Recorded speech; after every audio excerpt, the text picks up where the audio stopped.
नई हिंदी कहानी के लिए मैं आपको आंखों का खेल नामक एक कहानी सुनाता हूँ। आंखों का खेल। एक छोटा सा गांव था जहाँ एक अजीब सी बात होती थी। गांव के बच्चे शाम को सूरज ढलने से पहले ही अपने घरों में चले जाते थे और ऐसा लगता था जैसे वे किसी अदृश्य शक्ति से डरते हों।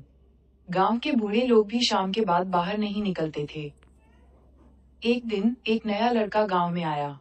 उसका नाम था राज। राज बहुत क्यूरियस था और उसे गांव की इस अजीब बात के बारे में जानने की उत्सुकता थी। उसने गांव के कुछ बच्चों से बात की, लेकिन वे डर के मारे कुछ भी कहने को तैयार नहीं थे। एक शाम राज ने सोचा कि वह खुद ही देखता है कि आखिर क्या हो रहा है। उसने गांव के बाहर एक पेड़ के पीछे छिपकर देखा।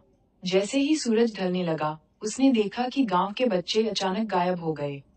और फिर जैसे ही अंधेरा होने लगा, गांव के ऊपर से एक अजीब सी रोशनी आने लगी। राज डर गया, लेकिन उसने अपनी क्यूरियोसिटी को नहीं रोका।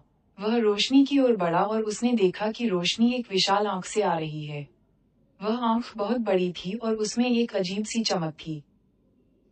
राज ने उस आंख को घूरकर देखा और उसे ऐसा लगा जैसे वह आंख उसे देख रही है। उसे ऐसा लगा जैसे वह आंख उसके दिल के अंदर झांक रही है।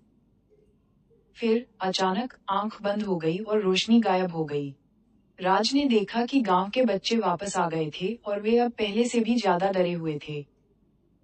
राज ने गांव के बूढ़ों से पूछा कि आखिर यह क्या था। बूढ़े लोग डर के मारे कुछ भी कहने को तैयार नहीं थे। लेकिन अंत में एक बूढ़ा आदमी बोला, यह आंखों का खेल है।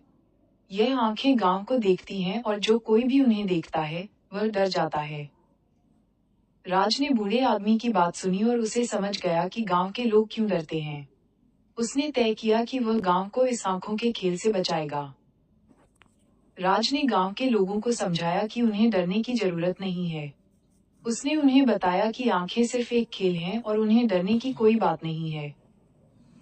गांव के लोग राज की बात सुनकर थोड़ा डरे हुए थे, लेकिन उन्होंने राज पर भरोसा किया। राज ने गांव के लोगों को आंखों के खेल से डरने से बचाने के लिए एक योजना बनाई। राज ने गांव के लोगों को बताया कि उन्हें आंखों के खेल को देखने से डरना नहीं चाहिए, बल्कि उन्हें आंखों के खेल को समझने की कोशिश करनी चाहिए। उसने गांव के लोगों को बताया कि आंखों के खेल में कोई जादू नहीं है, बल्कि यह सिर्फ एक खेल है। राज ने गांव के लोगों को आंखों के खेल के बारे में सब कुछ बताया और उन्हें समझाया कि उन्हें कैसे इस खेल को खेलना है। गांव के लोग राज की बात सुनकर खुश हुए और उन्होंने राज की योजना को स्वीकार कर लिया। अंत में गांव के लोग आंखों के खेल को खेलने लगे और उन्होंने राज को अपना हीरो मान लिया।